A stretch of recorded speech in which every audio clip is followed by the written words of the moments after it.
You must watch this lesson. You just have to watch this lesson. It's really important because it'll help you. And it's confusing in English. Actually, you don't have to watch this lesson if you don't want to. It's your choice. But you've already clicked on it. So let's continue. I'm going to explain to you 2 modal verbs that are really confusing in English because the positive and the negative have different meanings. Let's start with the first one and the easiest one. You guys have learned this, I'm sure, before if you studied grammar, or if you haven't studied grammar, you guys maybe have even heard about this. It's confusing. So what I'm going to teach you today is the difference between the modals must and have to. In the positive, must and have to have the exact same meaning or the exact same function. When we use this grammar, it's grammar. When we use this grammar, must, you can think about it like a law or a rule, okay? Something that is very, very, very important. Basically, if you don't do it, there will be bad things that will happen. So, must and have to, we both use for very strong rules or laws. So, I want you to think about in your daily life, or I'll give you an example of traveling. So, you're going to get on an airplane. So you go to the airport. What are some things you must have to get on the airplane? 1, you must have, or you have to have, an airplane ticket. If you don't have an airplane ticket, you're not going to get on that airplane. So you buy one. The second thing that you must have, or you have to have, is a passport or some kind of legal ID. Depending on where you are traveling to, if you're flying internationally to a different country, you definitely have to have or must have a passport. It's important to have money. You must have some money, or you have to have some money. How are you going to live? How are you got money. Okay. So, must and have to in the positive form are exactly the same. I don't care what anyone else has told you before. I don't care what your grammar books tell you. I don't care what your mom told you. Must and have to in the positive are completely equal. We don't make a difference. You have to do this or you must do this. The ending is the same. It's a rule or a law. If you don't do it, there's going to be some problems or you just won't be accepted. Can you think of an example in your life that you have a rule or a law that you must or have to do? Good. Okay. Let's look at also the grammar of have to. So, must is very easy. It's going to be subject plus must plus your base verb. This is called a modal verb, which is must. So, for example, subject plus must plus your base verb. I must have a ticket to get on that airplane. If I don't have a ticket, I can't get on the airplane. But when we use have to, we have to be very, very careful, or we must be careful, with our subject and our verb agreement. So, if you have he, she, or it, we have to say has to. But if you use I, we, they, or you, we must say have to. So, it has to be great. We have to go now. It's very important. So be careful with our grammar. The must one's easier. So if you're deciding on which one you like better, choose must, because you don't have to worry about the subject and the verb agreement. But again, they are not different. Must and have to are exactly the same. The structure is different, but the function or the way we use it is exactly the same. You choose which one you like the most.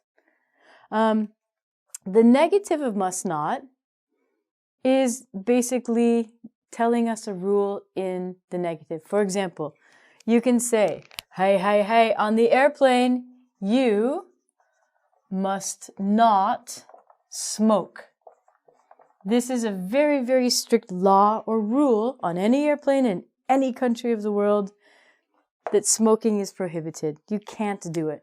If you do it, you will get arrested, which means you'll go to jail. I don't know if you go to jail, but definitely the police will come and you have to pay a lot of money. So don't do it. Must not, we can shorten to mustn't. You mustn't cough during recording because it makes a loud noise. But when we say this, the T is silent. We do not say mustn't. You mustn't pronounce the T. When we do this, the T is actually silent. We say mustn't. So I can say, you mustn't smoke on an airplane. Or you must not smoke on the airplane. Again, they're the same. Mustn't faster and sounds more natural. But if you want to say must not, it sounds even stronger. So if you really want to enforce something or tell someone strongly, or you must not do that. That's bad. Bad kitten. Is there a kitten? Where's the kitten? So, must not has the same function as must. You're talking about a very strong rule or a very strong law. Now, this is where we get really confused because the negative of have to, if you guys look at this, is doesn't have to with he, she, it, and don't have to with I, you, we, and they. So, rule number 1. When you have to, you have to be careful, or you must be careful of the function and of the structure, because the structure is crazy. If you use negative, we do not change the verb here. We use the auxiliary verb doesn't and don't, but you keep the verb. You cannot say, you must not say, because it's a rule, she, he, it, doesn't, has. Doesn't, has is wrong. You have to use doesn't have to. Okay? So be very careful with these ones. Doesn't and don't are the verbs that are going to change in this grammar. So confusing. Just use this one. But again, as I told you, the function is different. Okay? Also, remember, every time you learn new grammar or you learn a new thing in English, please try and think about, what's the function? Why do I have to learn this stupid grammar point? How can I use this in real life? That's what you should always be asking yourself in your classroom. If you're studying by yourself, if you're speaking, go, oh, why? Why don't I say, she doesn't have to smoke on the airplane? Why can't I say that? So the difference is, this kind of grammar, it's very different from a rule or a law. This kind of drama, this kind of grammar, it's basically, and this is fun, it's your choice. Oh, it's your option. If you want to, you can. But you don't have to. So you have the option to do something. Another thing that you will understand from this is that people will give you their opinion or their advice. And when we give someone's opinion or advice, they're also going to use this structure. So, this one is a very strong rule or law. This one is not a strong rule or law. This is your choice or your option, or usually someone's opinion or advice. So, let's say that you're getting ready to travel and your mom says, hey, you don't have to call me every day, but you should. Or your friend says, you know what, it's okay. You don't have to buy me a souvenir or a gift when you go to this new country, but I'd like it a lot. This is someone's opinion. You don't have to do it. Nobody's holding a gun to your head saying, buy your friend a gift in this overpriced souvenir store. And your mother, Mom, thanks for all the advice. Advice is something that, again, is someone's opinion. It's never a law, unless it's from your mom. I'm joking. Advice and opinion are the same. So it's what people recommend. But you have to understand that if you don't want to, you don't have to. When you get on that airplane, there are some rules that you must follow. You must do up your seatbelt. Okay? This is a rule and a law. You must turn off your cell phone. But when the food comes down the aisle and you, well, that smells great.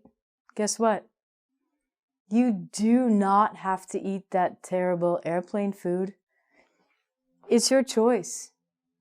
If you want to, you can eat that chicken or beef, but she doesn't have to. She doesn't have to eat it if she doesn't want to. It's her choice. When you go to the airport and you're shopping, hey, guess what? You don't have to buy that bag. It's not important, but you want to, so that's your choice. Oh, I want to buy the bag. But you don't have to. It's not a rule. If you come to Canada, you don't have to drink maple syrup. Well, we don't drink it. You don't have to try maple syrup. Hey, if you don't want to try maple syrup, that's your choice. You don't have to do it. But you should. It's fun. I want you to think about things that you have encountered, maybe at your work, or maybe when you're traveling, or any time in your life, maybe at your house, things that you have made a choice to not do, things that your mother tells you that you don't have to do, but you should. You don't have to donate money, but you should. It's a great idea. You must follow me on YouTube. You must not write bad things. You have to continue learning English. But guess what? You don't have to if you don't want to. It's your choice. It's my opinion. Till then, bye-bye.